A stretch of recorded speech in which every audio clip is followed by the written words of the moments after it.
Avinash institute of education में आप सभी का स्वागत है। मैं हूं अविनाश मिश्रा।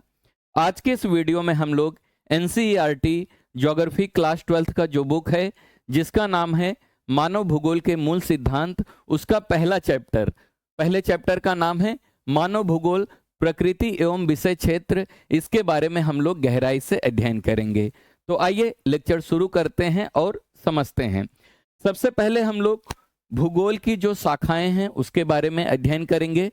तो यहाँ पे ध्यान दो, वर्तमान समय में भूगोल को अनेक प्रकार से विभाजित एवं उप विभाजित करने का प्रयास किया गया है। तो वर्तमान समय में यानी प्रेजेंट टाइम में भूगोल को अलग अलग भागों में विभाजित करके अध्ययन करने का प्रयास किया जा रहा है। तो भूगोल को मुख्य रूप से दो भागों में विभाजित किया गया है। पहला है भौतिक भूगोल, जिसे अंग्रेजी में हम लोग फिजिकल ज्योग्राफी कहते हैं, और दूसरा जो है मानव भूगोल, जिसे अंग्रेजी में हम लोग ह्यूमन ज्योग्राफी कहते हैं। तो भौतिक भूगोल क्या है, इसके अंतर्गत हम किसका अध्ययन करते हैं? तो यहाँ पे ध्यान दो, भौतिक भूगोल जिसे अंग्रेजी में हम क्या कहते हैं, फिजिकल ज्योग्राफी कहते हैं। इसके अंतर्गत हम पृथ्वी के भौतिक स्वरूप का अध्ययन करते हैं। भौतिक भूगोल के अंतर्गत हम किसका अध्ययन करते हैं? पृथ्वी के जो भौतिक स्वरूप है। अगर आप पृथ्वी को देखोगे तो उसके ऊपर पर्वत है, पहाड़ है, नदियां हैं, मैदान है, मिट्टी है। यानी भौतिक भूगोल के अंतर्गत हम लोग पृथ्वी को केंद्र बिंदु मानकर उसका जो भौतिक स्वरूप है उसका अध्ययन करते हैं। किसके अंतर्गत भौतिक भूगोल के अंतर्गत। और मानव भूगोल के अंतर्गत हम लोग मानव को केंद्र बिंदु मानकर मानव और उसके भौतिक पर्यावरण के पारस्परिक संबंधों का अध्ययन करते हैं। पृथ्वी जो है मानव के घर के रूप में देखा जाता है। तो मानव और उसका जो भौतिक पर्यावरण है, यानी उसके आसपास का जो वातावरण है, उसके साथ मानव का कैसा संबंध है, उसका अध्ययन हम लोग कहाँ पे करते हैं? मानव भूगोल के अंतर्गत करते हैं। आइए अब हम लोग मानव भूगोल की जो परिभाषा है वो देखते हैं। तो यहाँ पे मैंने दो परिभाषा लिखा है, एक फ्रेडरिक रेटजेल के अनुसार और दूसरा जो है एलन-सी सेम्पल के अनुसार। तो सबसे पहले हम लोग फ्रेडरिक रेटजेल के अनुसार मानव भूगोल की जो परिभाषा है वो देखते हैं। फ्रेडरिक रेटजेल कहते हैं मानव भूगोल मानव समाजों और धरातल के बीच संबंधों का संश्लेषित अध्ययन है। तो रेटजेल महोदय क्या कहते हैं? मानव भूगोल जो है मानव समाज किसे कहते हैं? जब मानव समूह में रहता है यानी ग्रुप में रहता है तो मानव समाज है। यानी मानव समाज का और धरातल के बीच कैसा संबंध है, यानी मानव का पृथ्वी के साथ कैसा संबंध है, उसका जो संश्लेषित का मतलब क्या है? ज्ञान इकट्ठा करके अध्ययन करना, क्या कहा जाएगा? मानव भूगोल कहा जाएगा। और दूसरा जो परिभाषा है वो है एलन-सी सेम्पल के अनुसार। एलन-सी सेम्पल कहते हैं मानव भूगोल अस्थिर पृथ्वी, हमारी पृथ्वी कैसी है? अस्थिर है। यानी पृथ्वी हमेशा क्या होती रहती है? परिवर्तित होती रहती है। पृथ्वी हमेशा क्या होती रहती है? परिवर्तित होती रहती है। इसे कौन बदलता है? मानव बदलता है ना। प्रकृति अपने आप से भी बदलती है और मानव भी इसे बदलने का प्रयास करता है। तो पृथ्वी कैसी है? अस्थिर पृथ्वी। और क्रियाशील मानव क्या करता रहता है? पृथ्वी पर कुछ ना कुछ क्रिया यानी काम करता रहता है। तो अस्थिर पृथ्वी और क्रियाशील मानव के बीच परिवर्तन होता रहता है। पृथ्वी पे भी परिवर्तन होता है, मानव में भी परिवर्तन होता रहता है, मानव समाज में भी परिवर्तन होता रहता है। तो परिवर्तनशील जो संबंध है उसका अध्ययन जिसमें किया जाता है उसे हम लोग क्या कहते हैं? मानव भूगोल कहते हैं। क्लियर हुआ? आगे समझो। रेटजेल महोदय को जो है मानव भूगोल का जनक कहा जाता है। तो परीक्षा में आपसे पूछा जाता है मानव भूगोल का जनक यानी पिता किसे कहा जाता है? तो याद रखना, रेटजेल महोदय को मानव भूगोल का जनक यानी पिता कहा जाता है। और इनका एक विश्वविख्यात ग्रंथ है जिसका नाम है एंथ्रोपोज्योग्राफी, जो कि काफी क्या है? मशहूर है। इस किताब को, इस ग्रंथ का नाम याद रखना, परीक्षा में कई बार पूछा जाता है। आइए आगे समझते हैं। अब हम समझेंगे मानव का प्रकृतिकरण क्या होता है, मानव का प्रकृतिकरण किसे कहते हैं। इसे हम लोग पर्यावरणीय निश्चयवाद भी कहते हैं। मानव का प्रकृतिकरण भी कह सकते हो या आप पर्यावरणीय निश्चयवाद भी कह सकते हो। तो क्या है मानव का प्रकृतिकरण? आइए इसको विस्तार से समझने का प्रयास करते हैं। मानव का प्रकृतिकरण या हम इसे पर्यावरणीय निश्चयवाद भी कह सकते हैं। तो क्या है एक कॉन्सेप्ट, आइए समझते हैं। मनुष्य के समस्त कार्य पर्यावरण द्वारा निर्धारित होते हैं। तो मानव का प्रकृतिकरण का मतलब क्या है? मनुष्य के जितने भी काम हैं वो किसके द्वारा निर्धारित होते हैं, किसके द्वारा डिसाइड होते हैं? हमारे पर्यावरण के द्वारा क्या होते हैं? निर्धारित यानी फिक्स होते हैं। अतः मनुष्य को अपने इच्छा के अनुसार कुछ करने की जो स्वतंत्रता है वो सीमित है। इस विचार के समर्थक जो थे रिडजेल महोदय थे। रिडजेल महोदय कहते हैं पृथ्वी के ऊपर हम लोग रहते हैं, पृथ्वी को मानव के घर के रूप में देखा जाता है। तो जैसे प्रकृति चाहेगी उसके अनुसार ही मनुष्य को रहना पड़ेगा। मनुष्य अपनी इच्छा से पृथ्वी के ऊपर कुछ भी परिवर्तन नहीं कर सकता है। इस कॉन्सेप्ट को मैं आगे और अच्छे से समझाऊंगा। पहले ऊपर का 2 लाइन आप समझने का प्रयास करो। क्या लिखा है? मनुष्य के जितने भी काम हैं वो पर्यावरण द्वारा निश्चित होते हैं, यानी पर्यावरण निर्धारित करेगा कि मनुष्य को किस प्रकार धरातल पर रहना है। मनुष्य को अपने इच्छा से कुछ भी करने की जो आजादी है, वो स्वतंत्रता है, वो क्या है? सीमित है। यानी मनुष्य धरातल पर अपने इच्छा से बहुत ही लिमिट में काम कर सकता है, बहुत ज्यादा कार्य नहीं कर सकता। इसी को हम लोग क्या कहते हैं? मानव का प्रकृतिकरण। मानव का प्रकृतिकरण का अर्थ क्या होता है? मनुष्य प्रकृति के अनुसार जब अपने आप को ढाल लेता है उसे हम लोग क्या कहेंगे? मानव का प्रकृतिकरण। आइए हम इसको और विस्तार से समझते हैं। जब प्रौद्योगिकी का मतलब होता है टेक्नोलॉजी का स्तर अत्यंत निम्न था, यानी जब टेक्नोलॉजी का विकास नहीं हुआ था, प्रौद्योगिकी का विकास नहीं था, मानव के सामाजिक विकास की जो अवस्था थी वो क्या थी? आदिम थी। यानी जब टेक्नोलॉजी का विकास नहीं हुआ था और मनुष्य की जो सामाजिक अवस्था थी वो बहुत पिछड़ा था, बहुत आदिम था। यानी आदमी एक समय क्या था? बहुत पिछड़ा हुआ था, है ना। उस समय तब जो है मानव प्रकृति के आदेशों के अनुसार अपने आप को ढाल लिया था। जब टेक्नोलॉजी यानी प्रौद्योगिकी का विकास नहीं हुआ था और मानव समाज की अवस्था जो थी आदिम थी, यानी मनुष्य का उतना डेवलपमेंट नहीं हुआ था, उस समय जो मानव जो था, मनुष्य जो था, प्रकृति के अनुसार अपने आप को ढाल लिया था। समझ में आ गया? ढाल लिया था। इस अवस्था में जो प्राकृतिक मानव हो प्रकृति की सुनता था, उसकी प्रचंडता से भयभीत होता था और उसकी पूजा करता था। अगर हम लोग बहुत समय पहले की बात करें, जब प्रौद्योगिकी का स्तर उतना अच्छा नहीं था और मनुष्य का जो समाज था वो आदिम अवस्था था, उस समय मनुष्य जो था प्रकृति से बहुत ज्यादा डरता था। जब बहुत ज्यादा बारिश होती थी मनुष्य डर जाता था, उसे लगता था कि कुछ तो गड़बड़ कर दिया। जब बाढ़ आता था तो भी मनुष्य डर जाता था। तो जब भी कोई ऐसे प्राकृतिक आपदा आती थी तो मनुष्य डर जाता था, उसे लगता था कि मैंने गलती कर दिया। तो क्या करता था? प्रकृति की पूजा करता था। उसे लगता था कि हमें जो प्रकृति है उसके साथ छेड़छाड़ नहीं करनी चाहिए।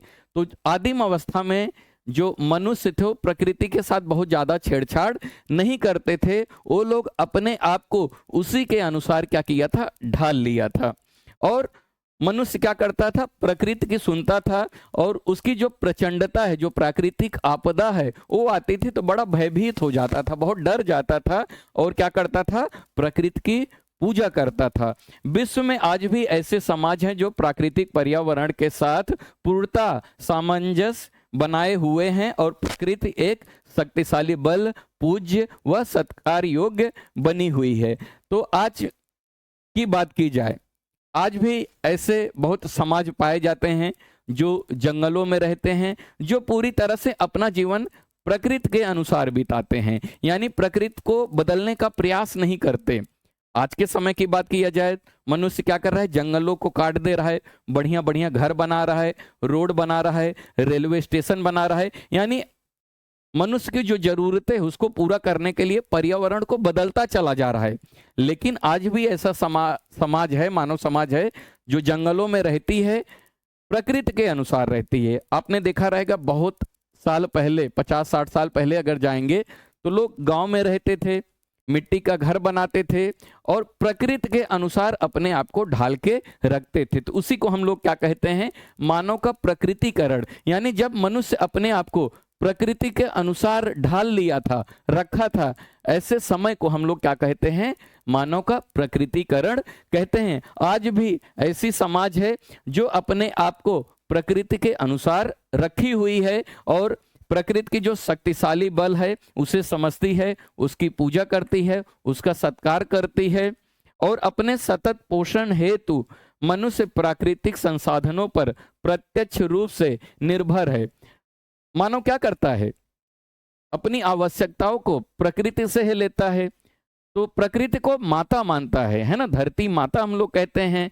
तो जो मनुष्य का जो सतत पोषण है, मनुष्य प्राकृतिक संसाधनों का सीधा सीधा उपयोग करता है और उसी के ऊपर क्या है, वो निर्भर है। ऐसे समाजों के लिए जो भौतिक पर्यावरण है वो क्या होती है, माता प्रकृति का स्वरूप धारण करती है।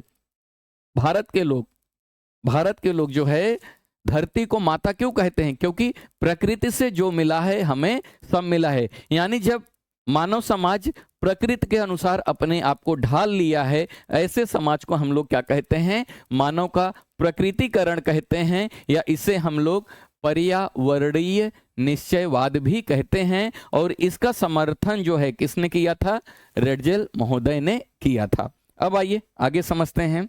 अब हम समझेंगे संभववाद क्या होता है। संभववाद को हम लोग प्रकृति का मानवीकरण कहेंगे। क्या कहेंगे, प्रकृति का मानवीकरण। आइए समझते हैं।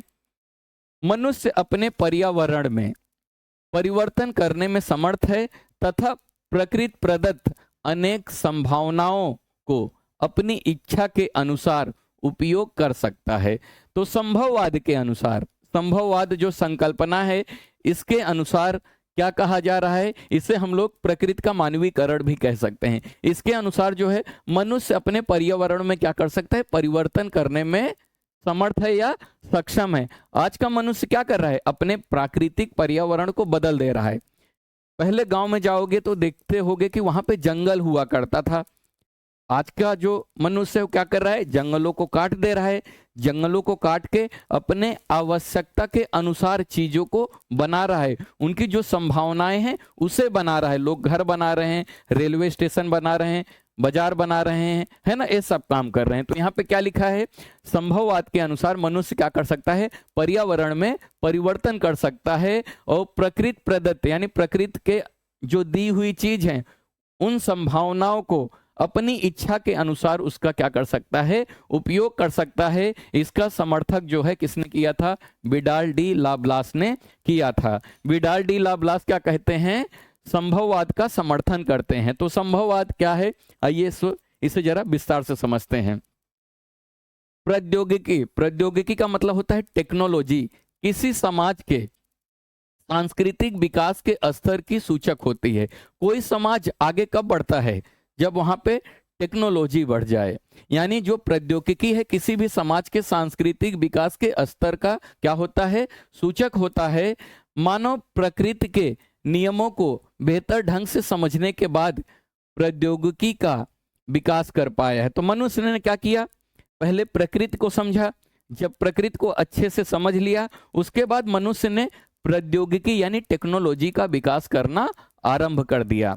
आजकल मनुष्य क्या कर रहा है, लोहे में बैठ के आसमान पे उड़ रहा है, यानी जहाज बना के उड़ रहा है। एक समय था लोग कल्पना भी नहीं कर सकते थे, लेकिन प्रौद्योगिकी की मदद से लोग क्या कर रहे हैं, उड़ रहे हैं। दूर बैठा कोई व्यक्ति है उससे फोन पे बात कर रहे हैं। तो ये सब किसके कारण संभव हो पाया है, प्रौद्योगिकी यानी टेक्नोलॉजी के कारण।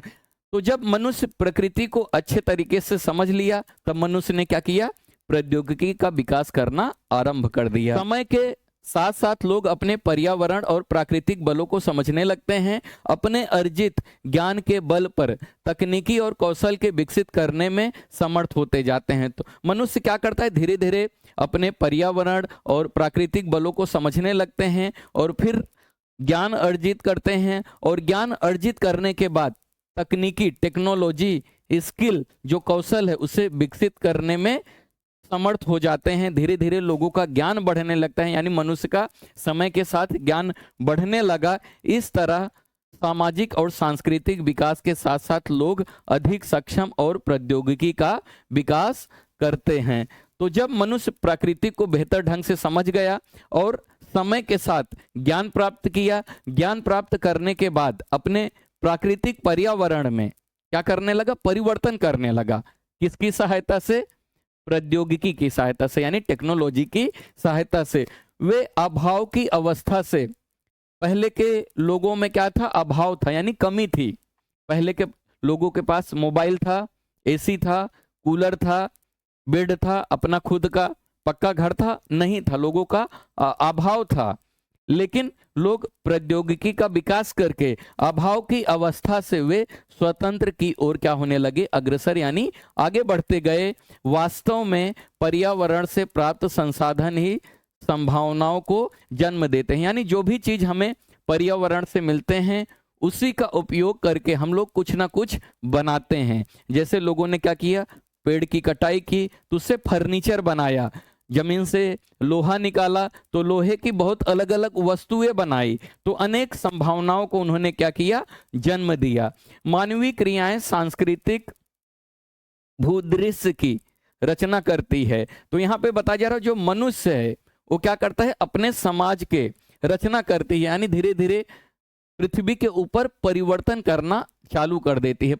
आज किसी जगह का आप फोटो खींच के रखो, 10 साल बाद देखना वो जगह पूरी तरह से बदल जाएगी। क्यों? क्योंकि मनुष्य क्या करेगा, टेक्नोलॉजी की सहायता से उसे पूरी तरह परिवर्तित कर देगा। इसी को हम लोग क्या कहते हैं, प्रकृति का मानवीकरण। यानी मनुष्य ने क्या किया है, प्रकृति को अपने कंट्रोल में कर लिया है, यानी मनुष्य अपने आप को प्रकृति का स्वामी यानी मालिक समझता है। समझ में आ गया? जिनकी छाप जो है प्राकृतिक वातावरण पर सर्वत्र दिखाई पड़ती है, इस तरह प्रकृति का मानवीकरण होने लगता है। अगर हम बात करें प्राकृतिक वातावरण में मनुष्य की जो छाप है हर जगह पे दिखाई देती है। आप पृथ्वी पर देख सकते हो मनुष्य ने क्या बनाया है, रेलवे स्टेशन बनाया है, ट्रेन बनाया है, घर बनाया है, रोड बनाया है, ऐसी बहुत सारी चीजें, बहुत सारी संभावनाओं का विकास कर दिया है जिसे हम लोग पृथ्वी के ऊपर देख सकते हैं। ये ऐसा संभव क्यों हुआ?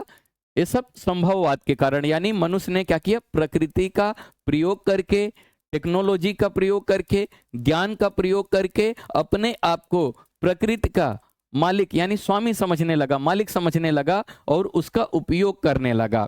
लेकिन बहुत ज्यादा उपयोग करने के कारण खतरा भी हो सकता है। आपने सुना रहेगा ग्लोबल वार्मिंग, यानी विश्व में जो गर्मी है वो बढ़ रही है, किसके कारण, मनुष्य के कारण। यानी मनुष्य क्या कर रहा है, बिना सोचे समझे जो प्राकृतिक चीजें हैं उसका उपयोग कर रहा है। कहीं ना कहीं वो चीज मनुष्य के लिए खतरा हो सकता है।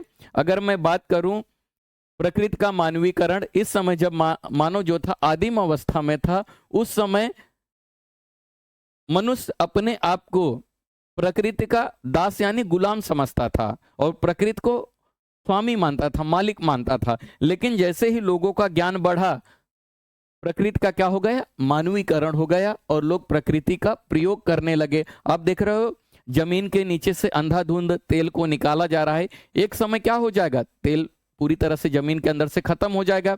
आने वाले लोगों को तेल मिलेगा नहीं मिलेगा, जिसके कारण ज्वालामुखी, भूकंप जैसी क्रियाएं हो सकती हैं। तो ये भी एक खतरा हो सकता है आगे आने वाले समय में। इसी को हम लोग क्या कहते हैं, प्रकृति का मानवीकरण। अब हम देखेंगे नव निश्चयवाद, जिसे हम लोग रुको और जाओ संकल्पना भी कहते हैं। तो क्या है नव निश्चयवाद? तो यहाँ पे ध्यान दो, इसका समर्थक या इस संकल्पना की प्रस्तुति जो है किसने किया था, ग्रिफिथ टेलर, इनका नाम याद रखना।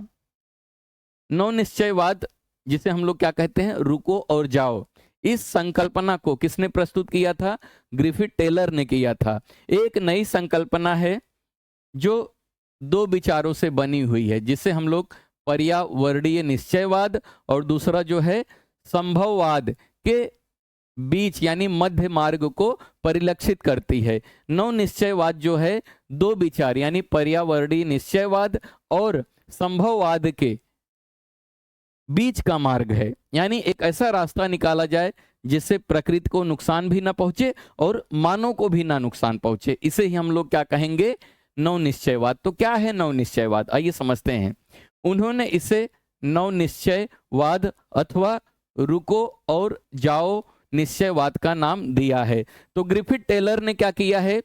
पर्यावरणीय निश्चयवाद और संभववाद के एक बीच का रास्ता निकाला, जिसे वो क्या कहते हैं? नव निश्चयवाद अथवा रुको और जाओ निश्चयवाद का नाम दिया है। तो ये संकल्पना क्या है, आप इसको समझो। जिस प्रकार चौराहों पर यातायात का नियंत्रण बत्तियों द्वारा होता है, आपने देखा रहेगा शहरों में जो गाड़ियां आती जाती हैं उसका कंट्रोल बत्ती के द्वारा किया जाता है। वहां पे 3 बत्ती होती है, लाल बत्ती, पीली बत्ती, हरी बत्ती। लाल बत्ती का मतलब होता है रुको, पीली बत्ती का मतलब होता है तैयार हो जाओ, और हरी बत्ती का मतलब होता है जाओ। तो चौराहे पर खड़ा एक ट्रैफिक पुलिस क्या करता है? गाड़ियों को कंट्रोल करता है। आप इसको समझो, चौराहे पर यातायात का नियंत्रण कैसे होता है? बत्तियों द्वारा होता है। लाल बत्ती का अर्थ क्या होता है? रुको होता है। पीली बत्ती जो है, पीली बत्ती क्या है? लाल और हरी बत्तियों के बीच रुककर तैयार रहने का अंतराल प्रदान करता है। तो पीली बत्ती क्या संकेत करती है? लाल बत्ती का अर्थ है रुको और हरी बत्ती का अर्थ है जाओ, लेकिन जाने से पहले एक और बत्ती जलाई जाती है जो होती है पीली बत्ती। पीली बत्ती बताते जब जैसे ही ट्रैफिक पे जलाया जाएगा लोग जाने के लिए तैयार हो जाते हैं। ठीक उसी प्रकार प्रकृति को समझने के बाद ही अगर मनुष्य उसका प्रयोग करे तो मनुष्य को बहुत ज्यादा नुकसान नहीं होगा, प्रकृति को भी बहुत ज्यादा नुकसान नहीं होगा। इसी को हम लोग क्या कहते हैं? नव निश्चयवाद संकल्पना कहते हैं। तो इन नियमों का हम लोग पालन करके, इसका अर्थ क्या है? प्राकृतिक नियमों का अनुपालन करके हम प्रकृति पर विजय प्राप्त कर सकते हैं। अगर हमें प्रकृति पर विजय प्राप्त करना है तो अंधाधुंध विकास नहीं करना है, अंधाधुंध डेवलपमेंट नहीं करना है। पहले प्रकृति को नियमों को समझना है।